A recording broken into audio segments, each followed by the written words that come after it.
E aí, gente, esse é o primeiro de 12 vídeos para a prova integrada do quarto semestre, da 9 de julho. E nós vamos começar o primeiro vídeo com uma abordagem do caso clínico 1. Não é o mesmo caso, mas é parecido. Eu coloquei similar para não ficar igual, né? Repetitivo.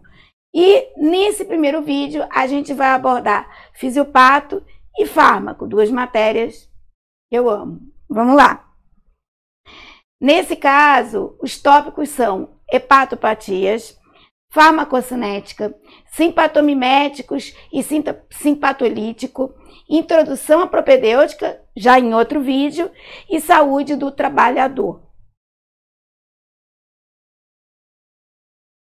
Um homem de 56 anos de idade, com história remota do uso de drogas intravenosas, apresenta-se em uma consulta inicial com queixas de aumento da circunferência abdominal, mas nega icterícia.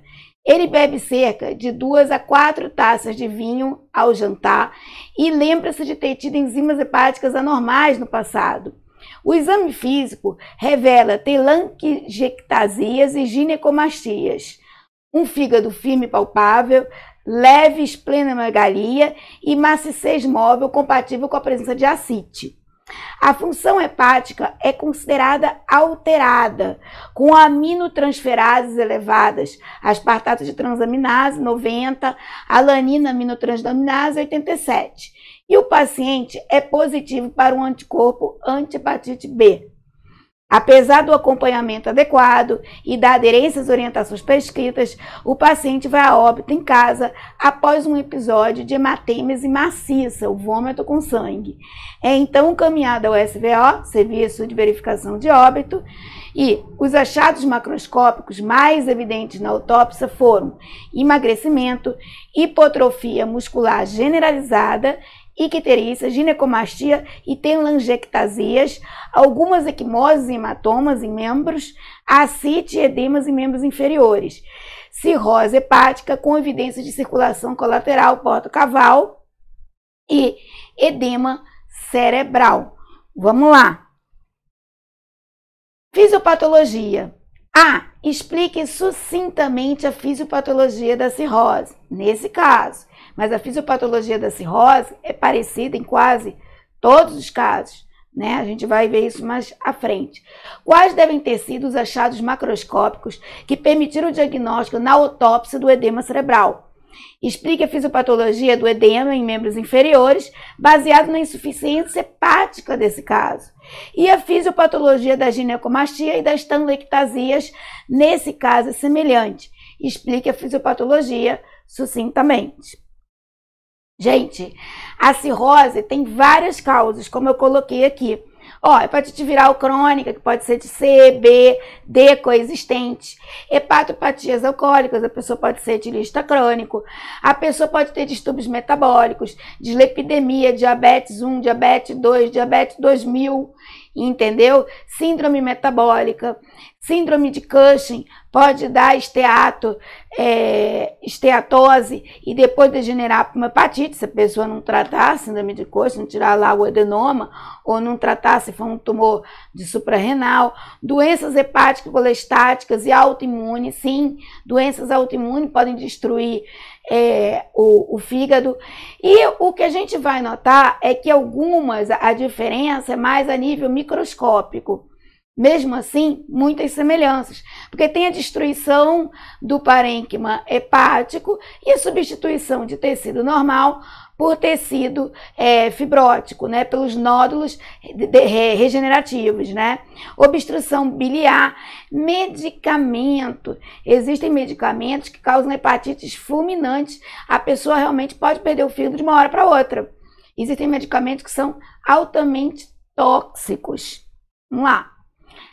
Então, a cirrose, como eu falei, ela é a morte, a substituição de um parênquima saudável por um parênquima não funcional, que não vai fazer o metabolismo de nada, nem de proteína, nem de fator de coagulação, nem vai fazer a metabolização da amônia. Eu já estou cantando a bola para o futuro das questões. Não vai fazer nada disso. O fígado é quase que o nosso coração. Ele é um órgão de metabolismo. Ele é um órgão que pega toda a circulação hepática portal, pega todas as tributárias que desaguam lá no fígado, com todo o alimento que a gente consumiu, os medicamentos que a gente tomou, e esse fígado vai fazer a metabolização dessa substância. Então, o fígado é de extrema importância para depois distribuir essas substâncias pelo organismo. Ele que faz a desaminação. Então, o fígado é de extrema importância. Então, o tecido saudável vai ser substituído por nódulos degenerativos. Essa aí é uma hepatopatia, essa aí é uma esteatohepatite alcoólica. Se a gente notar aqui, ela tem, eu estou olhando para ela, né? Ela tem esses círculos brancos, são círculos gordurosos. Então, essa gordura ela vai atrapalhar o metabolismo das células hepáticas, ela vai atrapalhar o metabolismo do fígado. E isso, com o tempo, vai começar a faltar enzima, vai começar a faltar componentes, por isso é que as células acabam morrendo. É uma degeneração, né? Lembra? A gente teve em Fisiopato 1 os processos degenerativos, né? Acúmulo de substâncias nas células, proteína amiloide, glicose, todos esses acúmulos celulares que a célula não consegue se livrar, começa a atrapalhar o metabolismo da célula e começa a trazer morte celular. Aqui a gente vai ver a lâmina de 2 parênquimas hepáticos, né? Então, a gente tem ali, aquele que está em roxo é o tecido fibrótico. E esse aqui também, ó, esse parênquima aqui já está todo cirrótico, né? Isso é para vocês verem e para vocês memorizarem para a prova, que pode cair. Os achados macroscópicos da cirrose são parecidos em tudo quanto é falência hepática, tudo quanto é morte de hepatócito, os achados são parecidos. A gente vai ter a circulação colateral da parede abdominal, porque as tributárias não conseguem fazer o fluxo sanguíneo para o fígado, então vai se formar uma circulação colateral. É uma doença crônica, dá tempo de formar essa circulação, forma uma circulação colateral ao redor do umbigo, que é aquela cabeça de medusa. Hematomas por causa da perda de falta de fator de coagulação. Ascite, que é por causa da hipertensão portal, né, que vai, aquele transudato, né, vai sair ali, vai haver uma congestão naqueles vasos e vai sair o líquido de dentro deles para outras cavidades extra vasos, né, extra circulatório, então aquele líquido vai ficar lá, tá? Edemas, tanto o líquido da ascite quanto dos edemas, eles não vão conseguir ser drenados. Hepatomegalia, a princípio, a cirrose, ela pode vir com um quadro de esteatose. Então, o fígado ele cresce primeiro, porque ele está cheio de gordura. Ele primeiro cresce com o fígado gordo. Se a gente for fazer uma inspeção em diabéticos, diabético mal compensado, não é o bem compensado, tá? Bem compensado sou eu. Mal compensado, ele vai apresentar um fígado gordo. Esplenomegalia, também por causa do fluxo sanguíneo que não está conseguindo passar pelo fígado, vai começar a fazer uma circulação colateral, isso inclui a esplenomegalia. Distensão abdominal, a distensão abdominal, gente, vai ser por causa da hepatomegalia, da esplenomegalia e da própria ascite, né? Então, perda de pelos corporais, vou explicar isso mais lá na frente. E fígado cheio de nódulos, que são esses nódulos regenerativos. E esse fígado de menor tamanho, porque ele já não é mais o fígado da hepatomegalia, ele agora é o fígado dos nódulos. Aqui a gente tem o edema cerebral, né? Esse edema, gente, edema cerebral é algo tão perigoso que pode dar herniação e a pessoa morrer, né? Porque esse edema cerebral, ele se dá por causa de um aumento da amônia. Eu falei há pouco tempo que o fígado é um órgão metabólico. metabólico. Então, quem vai metabolizar, né, as excretas nitrogenadas, a amônia? O fígado. Então, ele não metabolizando, sobra a amônia. A amônia é neurotóxica. Ela causa vários processos, perturbações iônicas, né, de desequilíbrio iônico nas células neuronais, tanto na glia quanto nos astrócitos, que é da glia, quanto nos neurônios. O neurônio é muito sensível. Então começa a haver, por exemplo, parada da bomba de sódio e potássio, fica mais sódio dentro do que fora. Então aquela membrana começa a perder a permeabilidade seletiva. E a gente viu isso em Fisiopato 1, né? Lesão celular, dano celular, que ele vai ter que se adaptar ou ele morre, né? Nesse caso, vai acontecer um acúmulo de amônia, né, que vai ultrapassar a barreira hematoencefálica. Então, essa amônia é neurotóxica e vai fazer o edema cerebral. O edema cerebral a gente nota pelo desaparecimento, se a gente olhar aqui, dos giros e sulcos. Se você olhar esse exame de imagem, ali tá lisinho, desapareceu praticamente. Ali é um fígado cheio dos tais nódulos regenerativos e aqui é a famosa ascite, né? Que é acúmulo de água na parte abdominal. Edemas por hipoalbuminemia. Bom, o fígado, eu já falei lá atrás, é um órgão de metabolismo. Ele metaboliza, ele produz proteínas. Ele não só vai desaminar essas proteínas, como ele também vai produzir proteínas. E uma delas é a albumina. Então, sem a albumina, a pressão oncótica dos vasos vai baixar muito. E o líquido que sai de dentro e rega ali os tecidos não vai conseguir retornar. Não vai ter pressão oncótica para retornar. Fora que a pressão hidrostática dos vasos continua grande. Então, o líquido sai para as cavidades extracorpóreas, extravasculares, mas ele não retorna. Então, vai começar a fazer edema de membros inferiores. Isso é muito comum em todas as doenças hepáticas, onde o fígado está comprometido. Eu botei aqui alguns exercícios para a gente tentar resolver e para deixar bem claro como essa parte da matéria, que foi do início desse semestre, vai aparecer. Um homem de 51 anos de idade manifestou início súbito de, acho que é hematêmese maciça de sangue vermelho vivo, tá? No exame físico, sua temperatura era de 36,92, o pulso era de 103, as respirações eram 19 por minuto e a pressão arterial era de 8 por 5. Então, ele está aí com uma pressão baixa, né? As análises laboratoriais mostraram hematócrito de 21%. O resultado do teste sorológico para o vírus da hepatite B foi positivo. Ele não apresentou nenhum episódio de hematêmese. A hematêmese mais provavelmente é consequência de qual das seguintes opções, né? Ele não apresentou mais nenhuma hematêmese, mas ele teve, tá? Eu acho que a questão veio um pouco ali incorreta, mas enfim. Esse cara apresentou o que a gente chama ali ele que tem a cabeça de medusa? Não. Tá, ele apresentou uma disfunção súbita de sangue, vermelho vivo, ele tem o vírus da hepatite B. Esse vírus da hepatite B, ele geralmente causa cirrose. Essa cirrose, com o tempo, vai formar uma circulação colateral.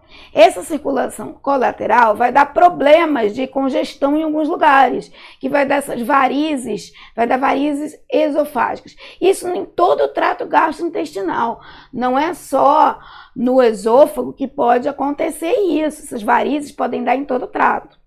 Essas varizes, na hora que a pessoa for vomitar, elas acabam rompendo e tem uma perda de sangue muito grande. Então, ali, a provável hematêmese foi por causa de varizes esofágicas. Isso é como o exercício pode aparecer para vocês, tá? Bom? Um segundo, um homem de 59 anos de idade com história de alcoolismo crônico relatou um aumento da circunferência abdominal nos últimos 6 meses. Ele apresentava dor abdominal crescente há 2 dias. No exame físico, sua temperatura era de 38, ele estava com febre. No exame do abdômen, foram evidenciadas ondas e fluidos e presença da cabeça de medusa.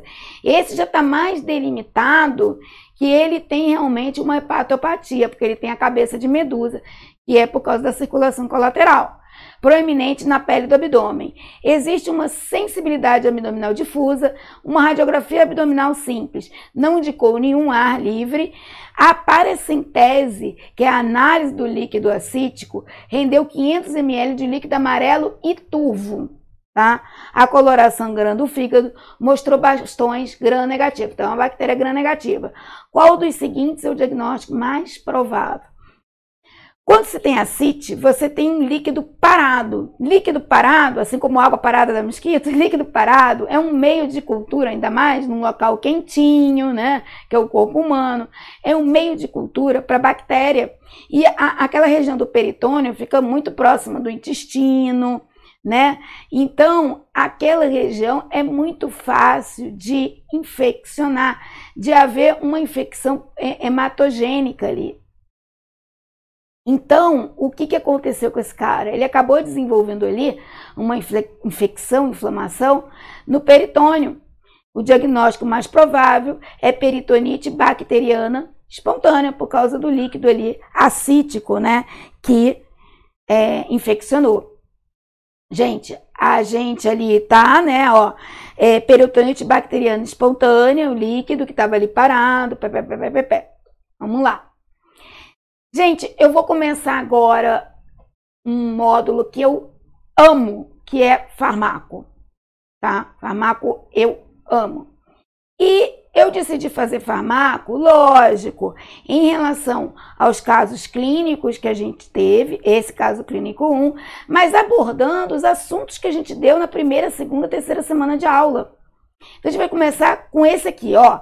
Considerando que o propranolol possui taxa de ligação às proteínas plasmáticas de 90% e excreção predominantemente renal, discuta o impacto no quadro clínico de um paciente hepatopata sobre o processo de distribuição desse fármaco. Gente, o que a gente está falando aqui é da biodisponibilidade desse fármaco nesse paciente. Se o medicamento, se o fármaco se liga a proteínas plasmáticas, 90% de ligação de proteínas plasmáticas, ele fica 10% biodisponível, certo? Porque o que está ligado à proteína não está biodisponível. O que está disponível é o fármaco livre.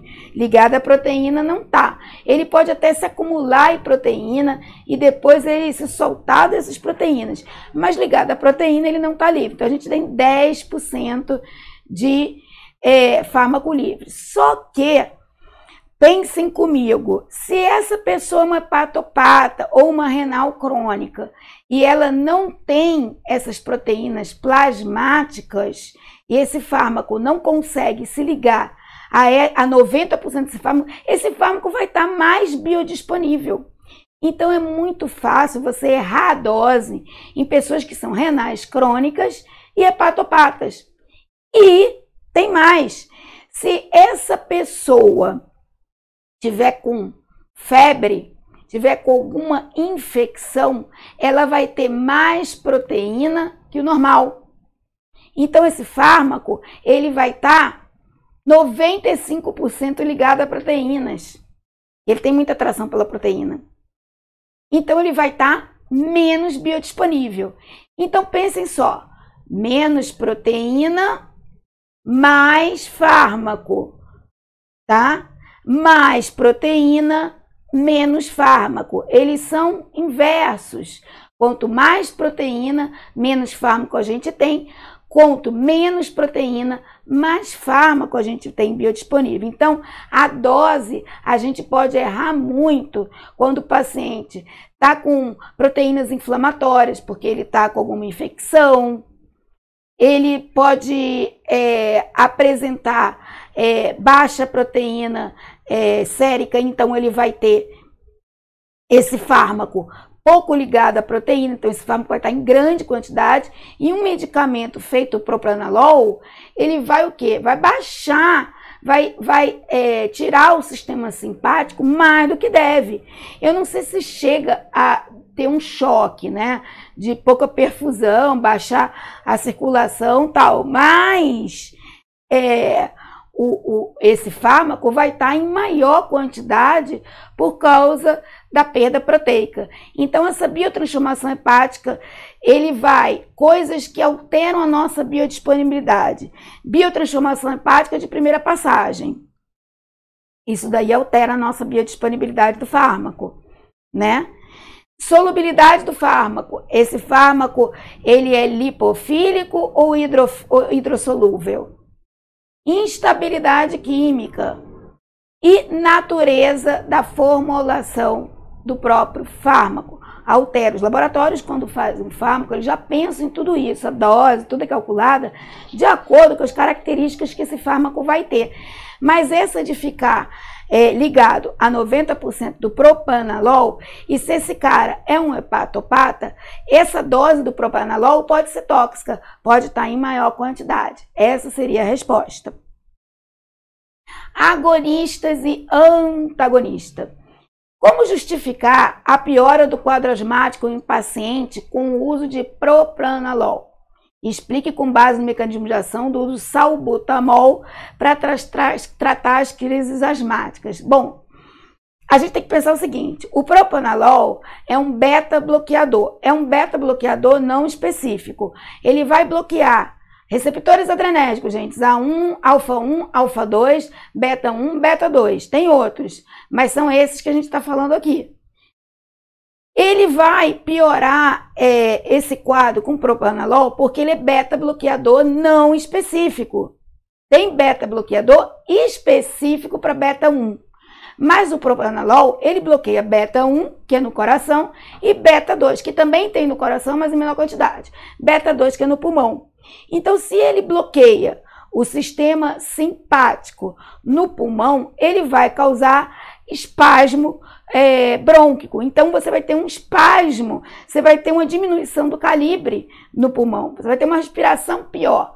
Então, a asma já se trata disso, né, de uma menor lúmen, e você ainda passa um beta-bloqueador não específico, você atinge em cheio esse pulmão. Agora, o salbutamol é um beta-2 agonista. O propranolol é um antagonista beta-bloqueador adrenérgico. O salbutamol é um beta-2, é um beta-agonista só de beta-2. Então, ele é focal. Ele só vai fazer com que haja uma expansão no pulmão e que o espasmo pare. Então, assim, a gente tem vários tipos de agonistas, para relembrar um pouco o fármaco. A gente tem um agonista total, o próprio nome já diz, ele vai agir como, por exemplo, no beta-2. O agonista parcial, ele não vai agir tão bem quanto a substância que teria que se ligar ali, que seria noradrenalina, norepinefrina, adrenalina e epinefrina, mas vai conseguir fazer um efeito parecido. Antagonistas, nós temos vários. Nós temos os antagonistas totais, que vai bloquear o local, antagonistas competitivos, que vai competir com a molécula, antagonistas irreversíveis, que se liga e não se desliga mais, alostéricos, ele vai se ligar a um outro sítio de ligação que não o receptor que o agonista age. Esse antagonista, ele vai antagonizar um outro receptor que não seja o que o agonista age, tá? E o antagonismo funcional, faltou o L ali. O que é um antagonismo funcional? Vamos pensar na histamina e na adrenalina. Ou então, uma faz vasoconstrição e a outra faz vasodilatação. Elas são contrárias. Elas não agem no mesmo receptor, mas elas são contrárias. Então, isso é um antagonismo funcional, tá? Agentes simpatominérgicos, né? Vamos lá. Uma mulher de 75 anos de idade com insuficiência cardíaca congestiva leve é admitida à unidade de terapia intensiva com sepse causada por infecção urinária. Muito comum, né? Ela está hipotensa, com pressão arterial de 8/4, tem frequência cardíaca elevada, taquicardia, né? A gente sabe que a sepse dá taquicardia porque ela torna o sangue mais ácido. Você tem uma acidose metabólica por causa da sepse, então você vai ter um ataque cardíaco porque vai tentar colocar CO2 para fora, tá bom? E diminuição do débito urinário. Lógico, tá com sepse, já tá perdendo líquido, é uma situação de trauma, sepse, então o hipotálamo já mandou o sistema simpático agir, o sistema simpático tá agindo, o cortisol tá alto, então você tem uma diminuição do débito urinário. Junto com a instituição de antibiótico-terapia adequada e líquidos 4, torna-se a decisão de iniciar a infusão 4 de noradrenalina para tentar elevar a pressão arterial. Que efeitos podem ser esperados com a noradrenalina? Gente, noradrenalina, vasoconstrição.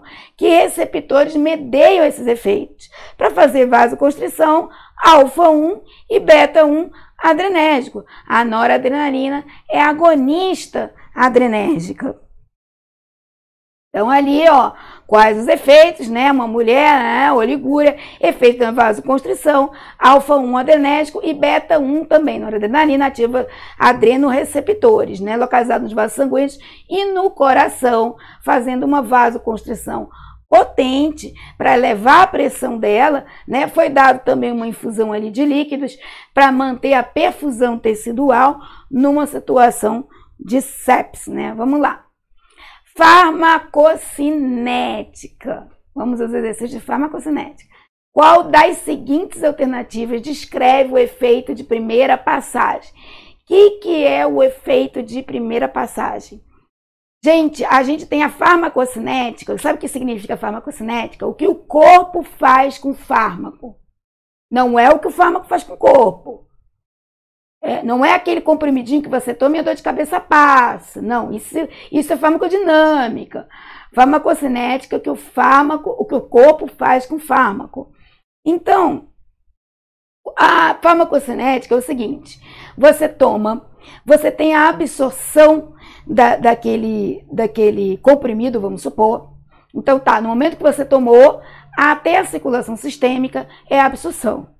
Então, tomou via de administração até ele chegar à circulação. Processo de absorção.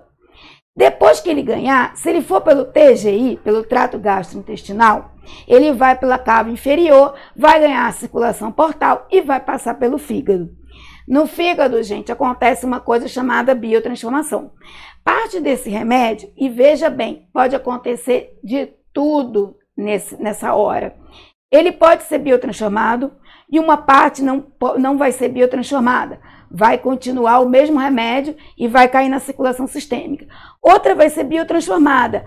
Pode ser inativada, como pode virar um outro metabólito. Depois da biotransformação, o remédio ganha o nome de metabólito. Tá? O medicamento. Remédio horrível. Medicamento. Esse medicamento se transforma no metabólito. Esse metabólito pode ser ativo como não ativo. Então, vamos lá. De novo, flashback. Tomou, engoliu, passou pelas membranas do TGI, né? Passou pelas membranas, ou do estômago, de acordo com o pH, ou no intestino, né? Ácidos são absorvidos em meio ácido, alcalinos em meio alcalino. Então, o que é alcalino absorve no intestino, o que é ácido absorve no estômago. Legal?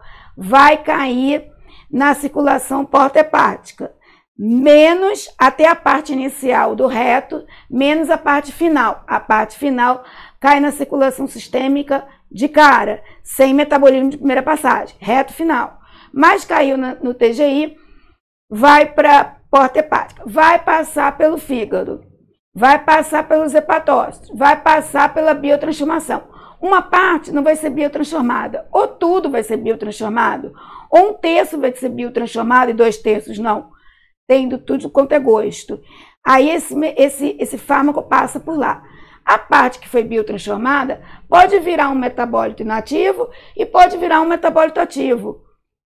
Depende do medicamento. E o que acontece com aquele que não foi transformado? Depende do medicamento. Às vezes é aquele que vai agir, como às vezes é aquele que vai ser excretado. E o que vai agir vai ser aquele que vai ser biotransformado.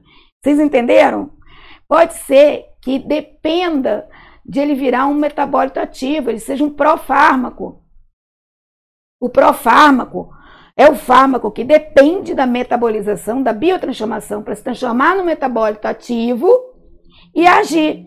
Aí depois dali, depois de passar pelo fígado, ele vai ser distribuído por todo o sistema, vai cair na circulação sistêmica, vai ser distribuído nos tecidos e vai ganhar os sítios de ligação, os receptores.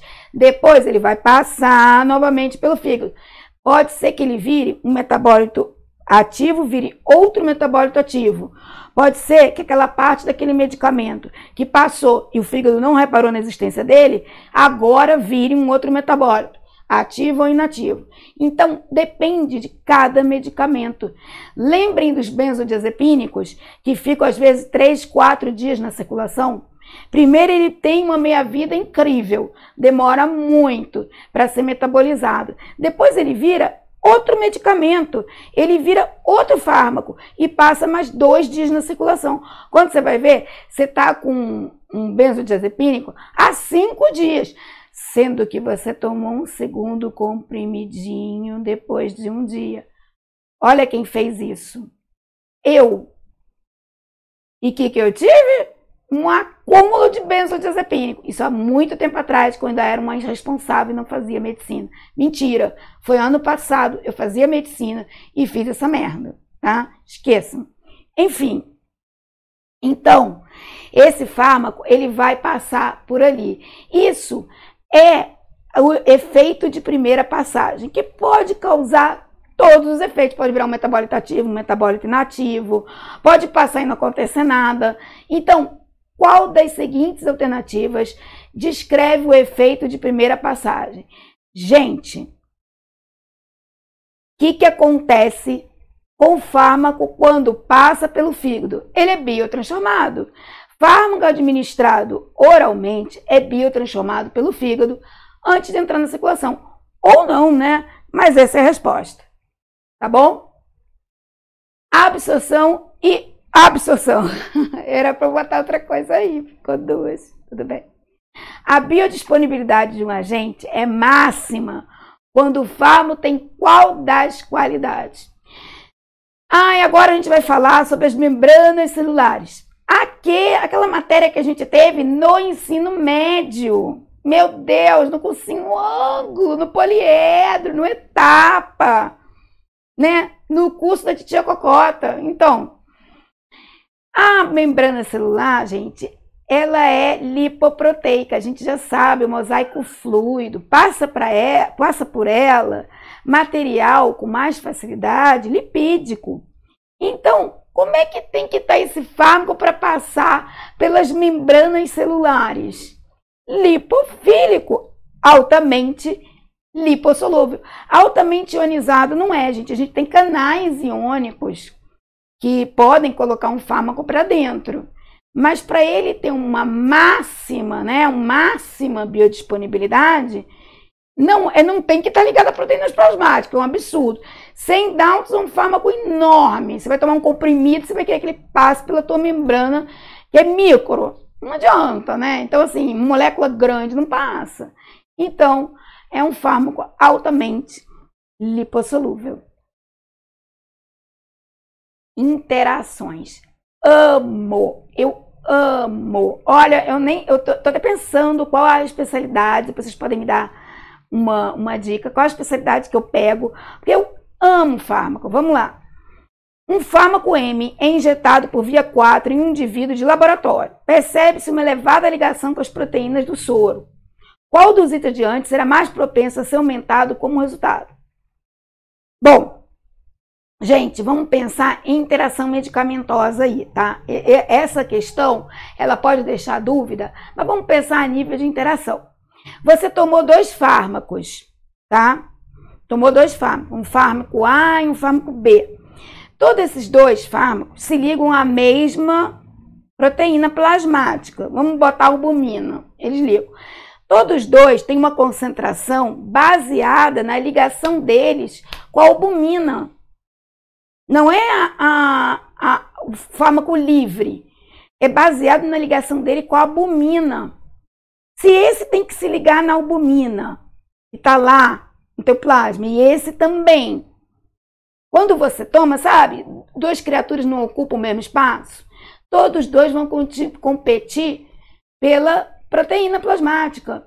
E quem vai vencer?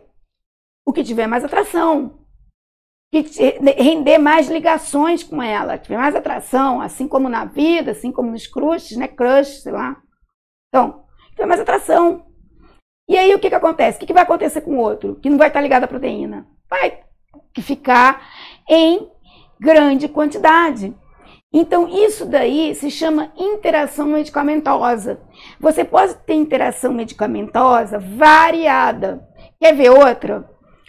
A gente tem fármacos que são metabolizados por uma família da P450. A P450 é uma enzima fabricada pelo hepatócito que metaboliza certos fármacos. 2 tipos de fármacos, D e E, são metabolizados, vamos supor, pela essa mesma enzima. Uma enzima da família da P450. É igual a nossa família. Nossa família tem várias pessoas. A P450 tem várias criaturas. CYP238, sempre CYP, que é uma família da P450. Então, esse fármaco, ele é muito metabolizado por essa enzima. Aí o que acontece? Ele vai usar essa enzima de metabolização, que teria que metabolizar o outro fármaco vai ser metabolizado e vai ficar em grande quantidade. Ou ele é inibidor enzimático, ou ele é indutor enzimático, como é no caso do que acontece com anticoncepcional usado com anticonvulsivante, tá? Antiepilético. Algumas classes de remédios, se eu não me engano é a gabapentina, ele é indutora enzimática. Então você fica com muita enzima de metabolização, que é a mesma enzima que metaboliza o anticoncepcional na circulação. Você toma esse remédio, ele é indutor enzimático. Você fica com muita enzima a nível sérico. Quando você vai tomar um anticoncepcional, o que vai acontecer com o anticoncepcional? Vai ser gasto. Vai ser metabolizado muito rápido, que não é a mesma coisa que excretado. Ele vai ser metabolizado, inativado. Excretar é outra coisa lá nos rins, tá? Então, ele vai ser metabolizado. Então, a pessoa, daqui a 9 meses, ela vai descobrir que não pode misturar anticonvulsivante com anticoncepcional. Então, isso se chama a interação medicamentosa. O que eu botei aqui? A ginecomastia tem lenquigectasia, que era de fisiopato. Mas já que está aqui, falemos dela. Bom, ela foi parar aqui. Quem é de fisiopato, assista. O slide foi na ordem errada. A ginecomastia e a telangiectasia, eu nunca vou conseguir falar essa palavra. Ela é em função do estrogênio. Estrogênio da menopausa. Mas em homem, gente, o homem, ele tem célula adiposta. Adipócitos, célula adiposa, né? Eu tô ruim hoje, hein? Preciso de uma fonoaudióloga. E essas células adiposas, elas fabricam uma enzima chamada aromatase. É uma enzima demoníaca que transforma androgênios no homem em estrogênio. Então, quando o fígado está funcionando às mil maravilhas, ele pega esse excesso de estrogênio na circulação dos machos e metaboliza, tira dali da circulação o excesso. Quando ele não está, a pessoa tem cirrose, ele fica em excesso e causa essas aranhas vasculares, que a gente chama de aranhas vasculares, e você nota, né, se você fizer a inspeção, você vai notar em propedêutica essas aranhas vasculares, e esses pseudomamilos, né, esses mamilos nos homens, nessa ginecomastia. É isso, né, que acontece. Gente, foi um prazer dar Fisiopata e Fármaco para vocês. Espero que você tenha gostado, que eu curti muito. Para fazer esse vídeo eu fiz milhões de vezes. Eu vou pedir para, por favor, vocês curtam o vídeo, deem opinião, que é importantíssima, que eu pretendo fazer sempre mais, porque eu gosto, já fui da área de TV, eu adoro gravar, adoro fazer efeito, adoro fazer questão, quero dar aula de medicina um dia, acho muito legal sala de aula, acho muito legal sempre estar em contato com o estudante, e hoje em dia eu sou uma, né, mas enfim, arrumei agora de dar aula. E eu peço para que vocês curtam e se inscrevam na página. Eu quero ter um domínio próprio aí que o YouTube dá, depois de 100 inscritos. E eu quero que essa página bombe, que a 9 de julho fique conhecida como alunos que fazem videoaula, que estudam o tempo todo.